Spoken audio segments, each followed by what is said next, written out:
स्वागत है आपका इस विशेष बुलेटिन में। मैं हूं जया सिन्हा, मेरे साथ हैं शरद। शुरुआत करेंगे इस वक्त की सुर्खियों के साथ। प्रधानमंत्री नरेंद्र मोदी की अगुवाई में नीति आयोग की गवर्निंग काउंसिल की बैठक आज। विकसित भारत एट 2047 पर होगा फोकस।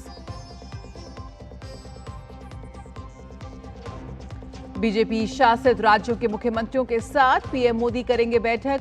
बैठक में शामिल होने के लिए कई राज्यों के सीएम पहुंचे नई दिल्ली।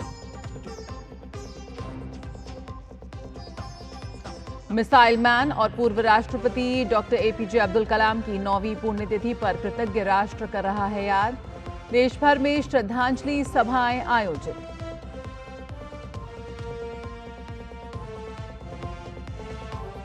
पेरिस ओलंपिक 2024 का शानदार आगाज। पहले दिन बैडमिंटन, निशानेबाजी, मुक्केबाजी, हॉकी, टेबल टेनिस और टेनिस में भारतीय खिलाड़ी चुनौती करेंगे पेश। भारत श्रीलंका के बीच 3 T20 मैचों की सीरीज का आज होगा आगाज। सूर्य कुमार यादव की कप्तानी में खेला जाएगा पहला T20 मुकाबला।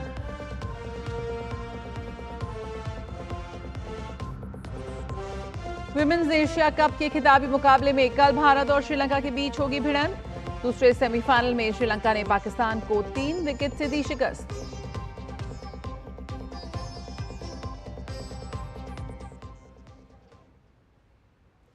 प्रधानमंत्री नरेंद्र मोदी आज नई दिल्ली के राष्ट्रपति भवन के सांस्कृतिक केंद्र में नीति आयोग की 9वीं शासी परिषद की बैठक की अध्यक्षता करेंगे।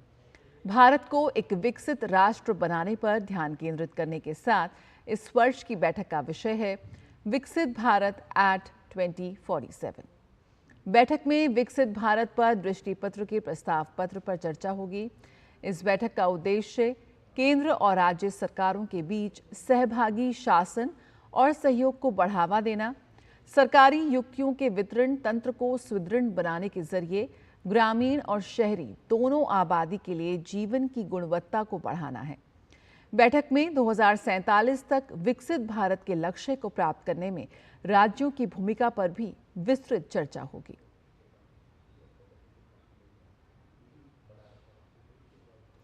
प्रधानमंत्री नरेंद्र मोदी की अध्यक्षता में बीजेपी शासित राज्यों के मुख्यमंत्रियों की आज नई दिल्ली में बैठक होगी। बैठक में शामिल होने के लिए बीजेपी शासित राज्यों के सीएम और डिप्टी सीएम नई दिल्ली पहुंचे हैं। इस बैठक में पार्टी के वरिष्ठ नेता शामिल हो सकते हैं। बैठक में लोकसभा चुनाव के नतीजों के साथ साथ केंद्र और राज्य सरकारों की जन कल्याणकारी योजनाओं के क्रियान्वयन के फीडबैक पर चर्चा होगी।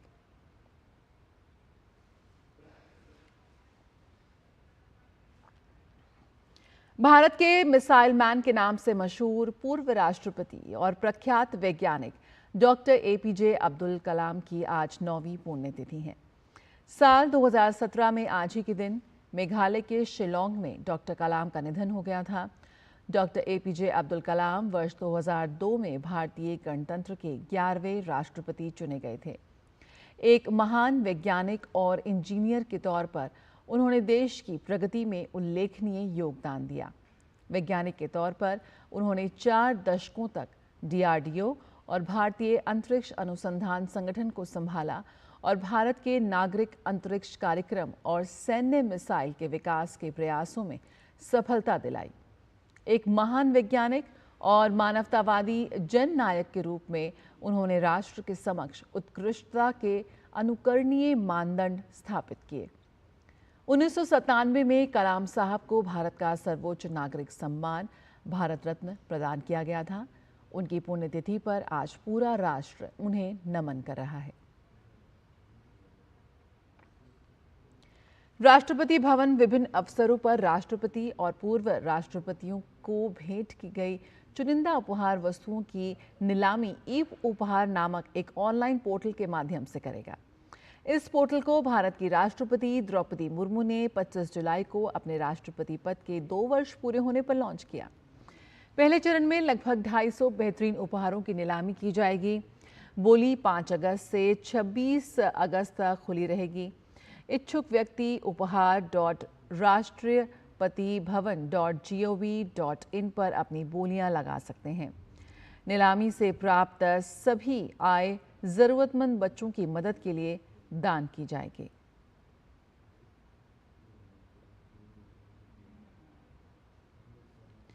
भारतीय दूरसंचार विनियामक प्राधिकरण ट्राई ने हितधारकों के साथ परामर्श के लिए दूरसंचार उपभोक्ता संरक्षण विनियमन 2012 की समीक्षा पर परामर्श पत्र जारी किया है। परामर्श पत्र का उद्देश्य विभिन्न प्रकार के टैरिफ प्रस्तावों के प्रावधानों की समीक्षा करना है। हाल ही में इस संबंध में एक उपभोक्ता सर्वेक्षण किया गया था ताकि कई मुद्दों पर परामर्श प्रक्रिया शुरू की जा सके।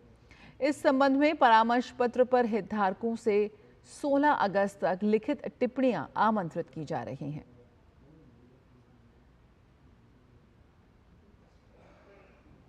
बात करें पेरिस ओलंपिक्स की। पेरिस की सीन नदी पर रंगारंग कार्यक्रम के साथ ओलंपिक 2024 का आगाज हो गया है। उद्घाटन समारोह में भारत की टेनिस खिलाड़ी पीवी सिंधु और शरद कमल की अगुवाई में भारतीय दल ने तिरंगा बुलंद किया। पेरिस ओलंपिक के पहले दिन से ही भारतीय खिलाड़ी अपना दम दिखाते उतरेंगे। शुरुआती दिन भारत के खिलाड़ी बैडमिंटन, निशानेबाजी, मुक्केबाजी, हॉकी, टेबल टेनिस, रोइंग और टेनिस में चुनौती पेश करेंगे।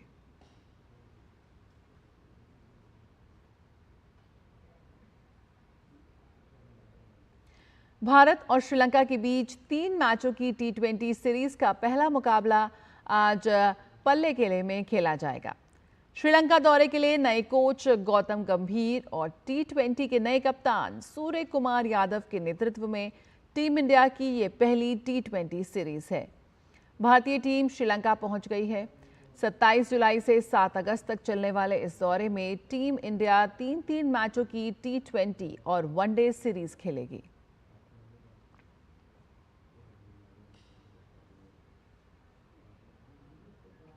महिला T20 एशिया कप क्रिकेट में श्रीलंका के दाम्बुला में दूसरे सेमीफाइनल में श्रीलंका ने पाकिस्तान को 3 विकेट से हराकर फाइनल में प्रवेश किया। अब श्रीलंका का मुकाबला रविवार को मौजूदा चैंपियन भारत से होगा। जीत के लिए 141 रन के लक्ष्य का पीछा करते हुए श्रीलंकाई महिलाओं ने 3 विकेट और 1 गेंद शेष रहते हुए लक्ष्य हासिल कर लिया। इससे पहले भारत ने पहले सेमीफाइनल में बांग्लादेश को 10 विकेट से हराकर फाइनल में प्रवेश किया। गत चैंपियन भारत ने अपना दबदबा बनाए रखा और 81 रन के लक्ष्य को 54 गेंद शेष रहते हुए हासिल कर लिया। इससे पहले बल्लेबाजी करते हुए बांग्लादेश ने निर्धारित 20 ओवरों में 8 विकेट पर केवल 80 रन बनाए। भारतीय ओपनर स्मृति मंधाना ने 39 गेंदों पर 55 रन बनाए।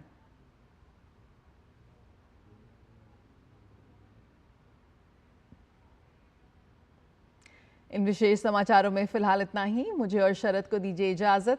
नमस्कार।